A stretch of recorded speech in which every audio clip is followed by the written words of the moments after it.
Hi friends, ನಿಮ್ಮೆಲ್ಲರಿಗೂ ಕೂಡ ನಿಮ್ಮದೇ ಆಗಿರ್ತಕ್ಕಂಥ ಯೂಟ್ಯೂಬ್ ಚಾನಲ್ ಸ್ಟಡಿ ವಿತ್ ಪರಶುರಾಮ್ಗೆ ಸ್ವಾಗತ ಅಂತ ಹೇಳ್ತಾ, ಈ ದಿನ ನಾನು 4ನೇ ತರಗತಿಗೆ ಸಂಬಂಧಪಟ್ಟಂತೆ ಪ್ರಥಮ ಭಾಷೆ ಕನ್ನಡದಲ್ಲಿ 15 ಅಂಕಗಳಿಗೆ ಪ್ರಥಮ ರೂಪನಾತ್ಮಕ ಮೌಲ್ಯಾಂಕನ FA1 ಪರೀಕ್ಷೆ ಪ್ರಶ್ನೆ ಪತ್ರಿಕೆಯನ್ನು ಪೋಸ್ಟ್ ಮಾಡ್ತಾ ಇದ್ದೀನಿ. ವಿಡಿಯೋನ ಲೈಕ್, ಶೇರ್ ಮತ್ತು ಸಬ್ಸ್ಕ್ರೈಬ್ ಮಾಡೋದನ್ನು ಮಾತ್ರ ಮರೆಯದಿರಿ ಅಂತ ಹೇಳ್ತಾ, ಈ ವಿಡಿಯೋದಲ್ಲಿ ಮುಖ್ಯವಾಗಿ ಸಮಗ್ರ ಪ್ರಗತಿ ಪತ್ರದಲ್ಲಿ 15 ಅಂಕಗಳ ವೇಟೇಜ್ ಇದೆ.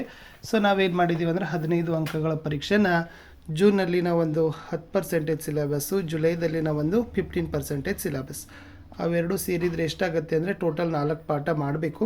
ಅದ್ರ ಮೇಲೆ ಪ್ರಶ್ನೆ ಪತ್ರಿಕೆ ಇದೆ. ಎಲ್ಲ ವಿಷಯಗಳಲ್ಲಿ LBಗಳನ್ನು ಮತ್ತು FA1 ಪರೀಕ್ಷಾ ಪ್ರಶ್ನೆ ಪತ್ರಿಕೆಗಳನ್ನು ನಮ್ಮಲ್ಲಿ ಅವೈಲೇಬಲ್ ಇದ್ದಾವೆ.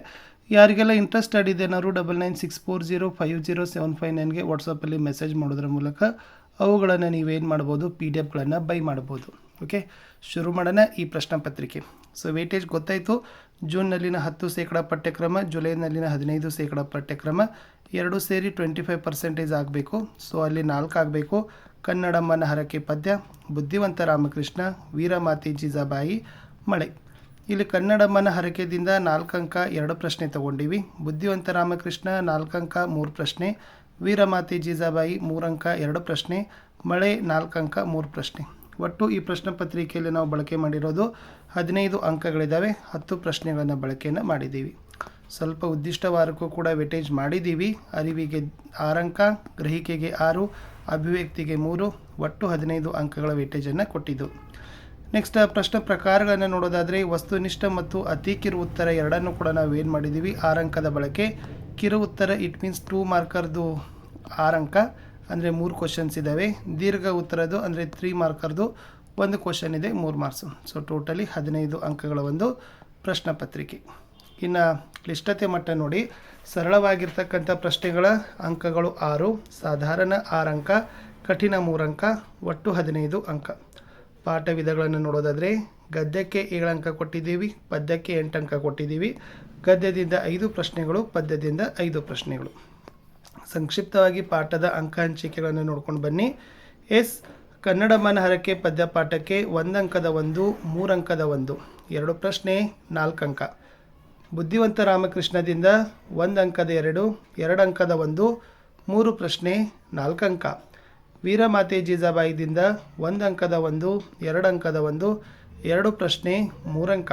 ಮಳೆ ಅಂತಕ್ಕಂಥ ಪದ್ಯಕ್ಕೆ ಏನು ಮಾಡಿದ್ದೀವಿ, 1 ಅಂಕದ 2 ಪ್ರಶ್ನೆಗಳಿದ್ದಾವೆ, 2 ಅಂಕದ 1, ಒಟ್ಟು 3 ಪ್ರಶ್ನೆಗಳಿದ್ದಾವೆ, 4 ಅಂಕಕ್ಕೆ ಬಳಕೆಯನ್ನು ಮಾಡಿರ್ತಕ್ಕಂಥದ್ದು. ಒಟ್ಟು ಈ ಪ್ರಶ್ನೆ ಪತ್ರಿಕೆಯಲ್ಲಿ ಬಳಕೆ ಮಾಡಿರೋದು 1 ಅಂಕದ 6 ಪ್ರಶ್ನೆಗಳಿದ್ದಾವೆ, 2 ಅಂಕದ 3 ಇದ್ದಾವೆ, 3 ಅಂಕದ 1 ಇದ್ದಾವೆ.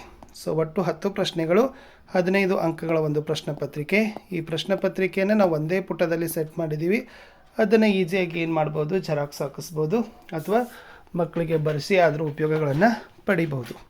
ಪ್ರಥಮ ರೂಪನಾತ್ಮಕ FA1 ಮೌಲ್ಯಾಂಕನ ಜುಲೈ 2026 ಮಾದರಿ ಉತ್ತರ ಪತ್ರಿಕೆ, ತರಗತಿ 4, ವಿಷಯ ಪ್ರಥಮ ಭಾಷೆ ಕನ್ನಡ, ಅಂಕ 15, ಸಮಯ 40 ನಿಮಿಷ. ಪ್ರಶ್ನೆ ಒಂದಿತ್ತು, ಕೊಟ್ಟಿರೋ ಪ್ರಶ್ನೆಗಳಿಗೆ ಸರಿಯಾದ ಆಯ್ಕೆಯನ್ನು ಆರಿಸಿ ಅದರ ಕ್ರಮಾಕ್ಷರದೊಂದಿಗೆ ಬರೀರಿ ಅಂತ ಕೊಟ್ಟಿತ್ತು. ಇಲ್ಲಿ 3 ಪ್ರಶ್ನೆಗಳಿದ್ದಾವೆ ಫ್ರೆಂಡ್ಸ್. ಪ್ರತಿ ಸರಿಯಾದ ಉತ್ತರಕ್ಕೆ 1 ಅಂಕ. 2 ಪ್ರಶ್ನೆಗಳಿದ್ದಾವೆ, ಪ್ರತಿ ಸರಿಯಾದ ಉತ್ತರಕ್ಕೆ 2 ಅಂಕ. 2 ಪ್ರಶ್ನೆ 2 ಅಂಕ ಇರೋದು.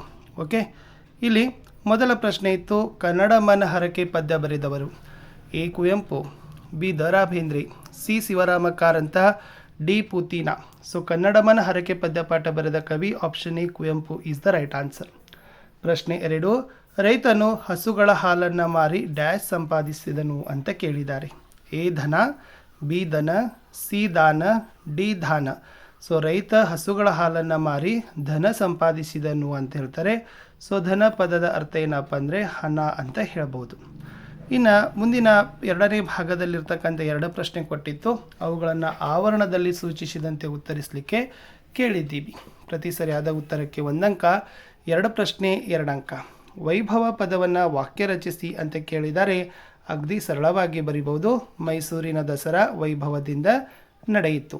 ಇನ್ನು ಪ್ರಶ್ನೆ 4, ನೀರು ಈ ಪದಕ್ಕೆ ಸಮಾನಾರ್ಥಕ ಪದಗಳನ್ನು ಬರೀರಿ ಅಂತ ಕೇಳಿದ್ದಾರೆ. ಇಲ್ಲಿ ಜಲ ಅಥವಾ ಉದಕ ಅನ್ನೋದನ್ನು ನಾವೇನು ಮಾಡ್ಬೋದಪ್ಪ ಅಂದರೆ ಬರಿಬಹುದು. ಇನ್ನು ಮುಖ್ಯ ಪ್ರಶ್ನೆ 3ರಲ್ಲಿ ಕೆಳಗಿನ ಪ್ರಶ್ನೆಗಳನ್ನು ಒಂದು ವಾಕ್ಯದಲ್ಲಿ ಉತ್ತರಗಳನ್ನು ಬರಿಬೇಕು. 2 ಪ್ರಶ್ನೆ 2 ಅಂಕ. ಪ್ರಶ್ನೆ 5, ವಿದ್ಯಾಸಾಗರನು ಯಾರ ಆಸ್ಥಾನಕ್ಕೆ ಬಂದನು ಅಂತ ಕೇಳಿದ್ದಾರೆ. It's a very simple answer friends. ವಿದ್ಯಾಸಾಗರನು ಕೃಷ್ಣದೇವರಾಯನ ಆಸ್ಥಾನಕ್ಕೆ ಬಂದನು ಅಂತ ಪೂರ್ಣ ವಾಕ್ಯದಲ್ಲಿ ಬರಿಬೇಕು. ಮುಂದಿನ ಪ್ರಶ್ನೆ ಸಂಖ್ಯೆ 6ಕ್ಕೆ ಹೋಗೋಣ. ಎಂತಹ ನೀರು ಕೆಳಗೆ ಸುರಿಯಿತು ಅಂತ ಕೇಳಿದ್ದಾರೆ. ಇದು ಮಳೆ ಪದ್ಯದ ಪ್ರಶ್ನೆ ಇತ್ತು. ಮುತ್ತಿನಂಥ ಮಳೆಯ ನೀರು ಕೆಳಗೆ ಸುರಿಯಿತು ಅನ್ನೋದನ್ನು ಪದ್ಯದಲ್ಲಿ ಹೇಳಿದ್ದಾರೆ. ಇನ್ನು 2 ಅಂಕದ 2 ಪ್ರಶ್ನೆಗಳನ್ನು ಇತ್ತು. ಪ್ರತಿ ಸರಿಯಾದ ಉತ್ತರಕ್ಕೆ 2 ಅಂಕ. 2 ಪ್ರಶ್ನೆ 4 ಅಂಕ ಇದೆ. ಪ್ರಶ್ನೆ 7, ತೆನಾಲಿ ರಾಮಕೃಷ್ಣನನ್ನು ಏಕೆ ಸನ್ಮಾನಿಸಲಾಯಿತು ಅಂತ ಕೇಳಿದ್ದಾರೆ. ಇಲ್ಲಿ ಉತ್ತರ ಏನಿದೆ ಅಂತಂದರೆ ಫ್ರೆಂಡ್ಸ್, ತೆನಾಲಿ ರಾಮಕೃಷ್ಣನು ಕೃಷ್ಣದೇವರಾಯನ ಆಸ್ಥಾನಕ್ಕೆ ವಾದ ಮಾಡಲು ಬಂದಿದ್ದ. ವಿದ್ಯಾಸಾಗರ ಪಂಡಿತನನ್ನು ಸೋಲಿಸಿ ಆಸ್ಥಾನದ ಗೌರವ ಮರ್ಯಾದೆಗಳನ್ನು ಹೆಚ್ಚಿಸಿದ್ದಕ್ಕಾಗಿ ಕೃಷ್ಣದೇವರಾಯನು ತೆನಾಲಿ ರಾಮಕೃಷ್ಣನನ್ನು ಸನ್ಮಾನಿಸಿದನು ಅಂತ ಬರಿಬೇಕು. 8ನೇ ಪ್ರಶ್ನೆಗೆ ಹೋಗೋಣ.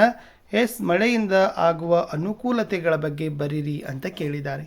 ಹಾಗಾದರೆ ಮಳೆಯಿಂದ ತುಂಬಾ ಅನುಕೂಲಗಳು ನಮಗೆ ಇದ್ದಾವೆ. ಅದರಲ್ಲಿ ಈ ಮಳೆಯಿಂದ ನಾವು ಹೊಲ ಗದ್ದೆಗಳಲ್ಲಿ ಬೆಳೆಗಳನ್ನು ಬೆಳೀಲಿಕ್ಕೆ ತುಂಬ ಅನುಕೂಲ. ಆಮೇಲೆ ಭಾರಿ ಸುರಿಯತಕ್ಕಂಥ ಮಳೆಯ ನೀರಿನಿಂದ ನಾವು ಕೆರೆಗಳನ್ನು ಮತ್ತು ಹೊಳೆಗಳನ್ನು ತುಂಬಿಸ್ಲಿಕ್ಕೂ ಕೂಡ ಸಹಾಯ. ಆಮೇಲೆ ಮಳೆ ನೀರು ಮುಖ್ಯವಾಗಿ ಕುಡಿಯುವ ನೀರು ಲಭ್ಯವಾಗ್ತದೆ. ಅದು ಜಾನುವಾರುಗಳಾಗಿರ್ಬೋದು, ಮನುಷ್ಯರಿಗೂ ಕೂಡ ಕುಡಿಲಿಕ್ಕೆ ನೀರೇನಾಗ್ತದೆ ಅನುಕೂಲವಾಗ್ತದೆ. ಲಾಸ್ಟ್ ಏನು ಹೇಳಿದ್ದಾರೆ, ಮಳೆ ಕೊಯ್ಲು ಅನುಸರಿಸಬಹುದು. ಸೊ ನಾವೇನು ಮಾಡ್ಬೋದು, ರೈನ್ ಹಾರ್ವೆಸ್ಟಿಂಗ್ ಅಂತ ಕರೀತಾರಲ್ಲ, ಮಳೆ ನೀರನ್ನು ಸಂರಕ್ಷಿಸಿ ಅಂತರ್ಜಲದ ಮಟ್ಟವನ್ನು ನಾವು ಹೆಚ್ಚಿಸಲಿಕ್ಕೆ ಪ್ರಯತ್ನವನ್ನು ಪಡಬಹುದು. ಇನ್ನು ವೀರಮಾತೆ ಜೀಜಾಬಾಯಿದಿಂದ ಈ ಪ್ರಶ್ನೆ ಕೇಳಿದ್ದಾರೆ. ಯಾರು ಯಾರಿಗೆ ಹೇಳಿದರು? ಕೇವಲ 1 ಪ್ರಶ್ನೆ 2 ಅಂಕ. ಬಾಕಂದ ಇಲ್ಲಿ ಕುಳಿತುಕೋ ಅಂತ ಇದೆ.